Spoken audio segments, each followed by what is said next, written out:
Welcome to the SCORE podcast. Welcome again to the SCORE podcast, where we always speak to the most innovative groundbreakers in the financial services industry. Financial inclusion. It's a term that gets mentioned a lot, especially on this podcast. But how do you build a financially inclusive system while dealing with COVID-19 and during a recession?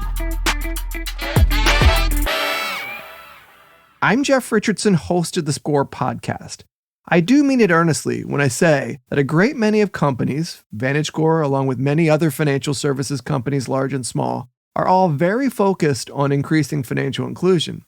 Some of us have just been at it longer. But at times it does feel rather disjointed. Are our individual efforts enough, or do we need better collaboration? Today, I'm joined by Kate Griffin, who serves as Project Director for Building Inclusive Financial Systems at the ASPEN Institute, which is a powerhouse educational and policy studies organization based in Washington, D.C. Its mission is to foster leadership based on enduring values and to provide a nonpartisan venue for dealing with critical issues. Kate supports the launch of a proposed National Financial Inclusion Commission in the United States to create a national financial inclusion strategy that moves from focusing on account information access to more measurable financial security outcomes for households. She has spent 2 decades making financial services work better for lower income and marginalized people, both in the United States and in developing countries. She most recently led a social enterprise providing financial wellness benefits to workers called Trust Plus. She was also on the founding executive team of the fintech BrightFi, where as Chief Experience Officer, she was responsible for making sure the voice of the underserved consumers was front and center in their decision-making. Kate, thanks for being with us today. It's great to be here. Thanks, Jeff. So, Kate, tell us a little bit about what financial inclusion looks like to you and to your colleagues at ASPEN Institute. As I mentioned, it gets mentioned a lot here and elsewhere, but what does it mean to you? So I work within the ASPEN Institute at the Financial Security Program, and we believe in an America where all people can access, use, and reap the benefits of a full suite of financial products, ultimately to ensure that people have financial stability, resilience, and long-term financial security. Financial services are essentially this animating but invisible force that enable people to live up to their full potential when it is accessible and affordable, and people can use payments and banking, savings, credit, be able to invest, access insurance products. They allow farmers in Iowa to expand businesses. They allow families in Atlanta to become first-time homeowners, or a nursing aide in Arizona to retire comfortably. These are all examples of ways that our very complex financial system actually help people to lead a life that enables that kind of long-term financial security. So to us, financial inclusion encompasses that full range of financial services and ensures that everyone in this country can not only access those things, but is able to use them and benefit from them.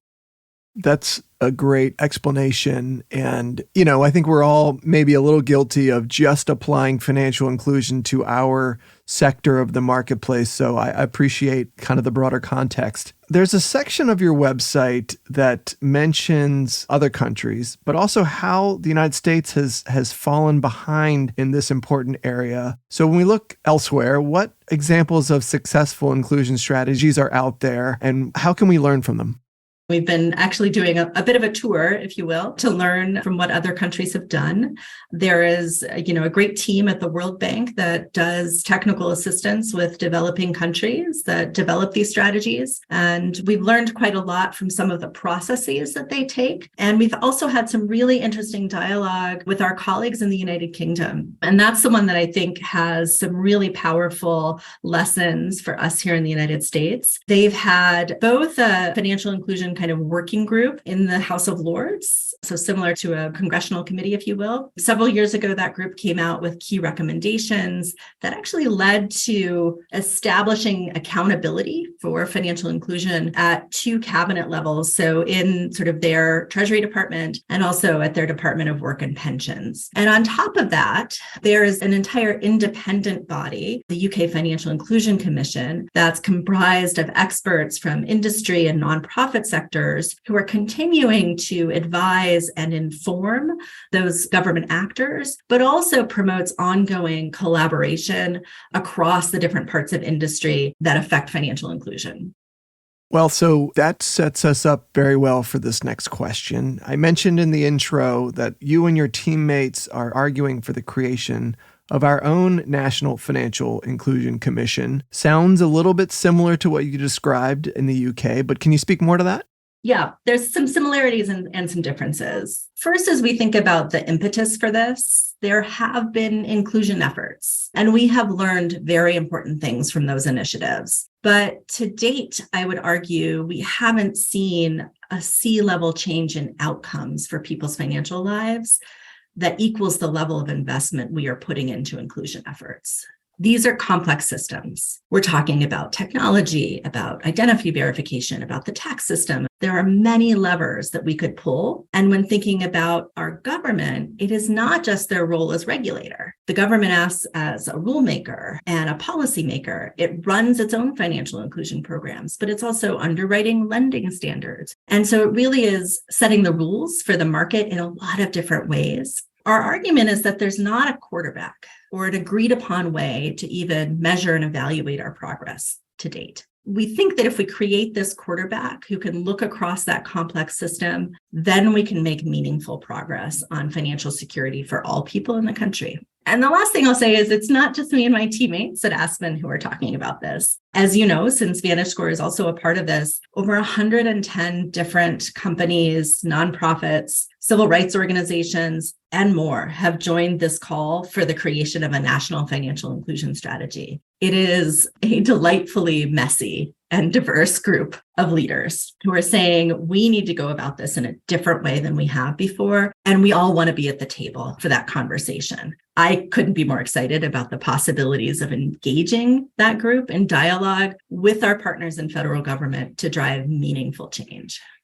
That's super exciting. And I mean, there's two things from your answer that makes me really think. One of them is that we haven't necessarily seen, let's call it the return on investment that we've all put in. And I think that that really resonates, but also the complexity of the system. So there's a stat on your website about resiliency. And I think we've seen this stat or something similar in a lot of places, but it's that nearly 1 in 2 adults could not pay for an unexpected $400 expense. And it seems like, oh, that's just a simple sort of savings issue, but it's not. It's quite of a complex challenge. There is a level of savings to it, but there's also kind of a credit eligibility component to it, but even more deep-seated issues like income and educational disparities that contribute to that problem. So how do we develop kind of a holistic approach for solving this? And I suppose it has something to do with your answer previously about this commission.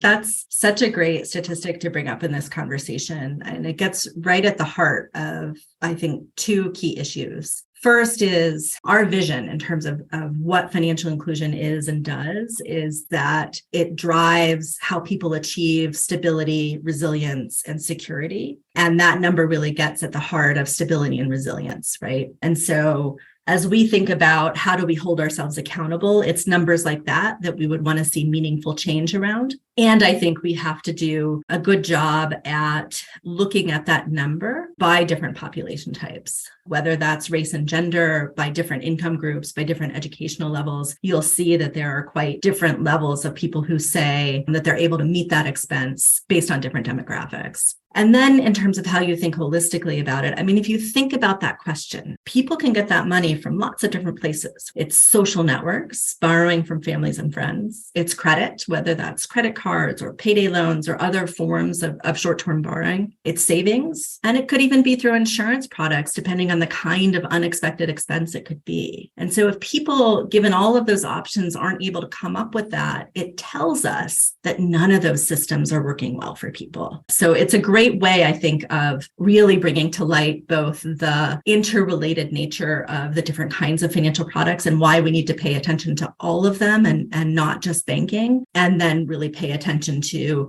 the impact those financial services are having on people's lives.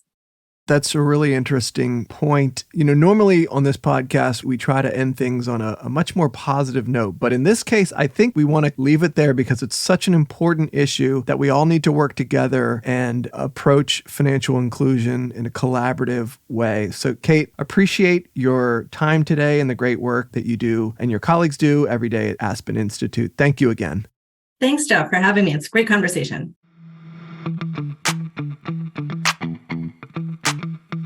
With every disaster, whether it's a pandemic or a hurricane, the most vulnerable and historically excluded in society tend to bear the brunt of the impact and have the toughest challenges to recover.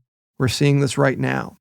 Part of the problem is, and I'm actually quoting from ASPEN Institute's website, is that the federal government has yet to establish a domestic initiative despite having both a long history of supporting financial inclusion initiatives globally. It goes on to say this moment provides a powerful opportunity to intentionally build the next generation of financial systems that are structurally inclusive and build financial resiliency as part of the coming economic recovery. I think that puts it very well. And we at VantageScore have, in fact, joined the team led by Kate and her colleagues at Aspen. That includes dozens of major companies, as she mentioned, in the financial services sector and elsewhere, calling for the establishment of a presidential commission to create a national interagency financial inclusion strategy. And I look forward to sharing our collective successful milestones on that effort. I'm Jeff Richardson, and I look forward to our next conversation. Thanks for listening to The Score.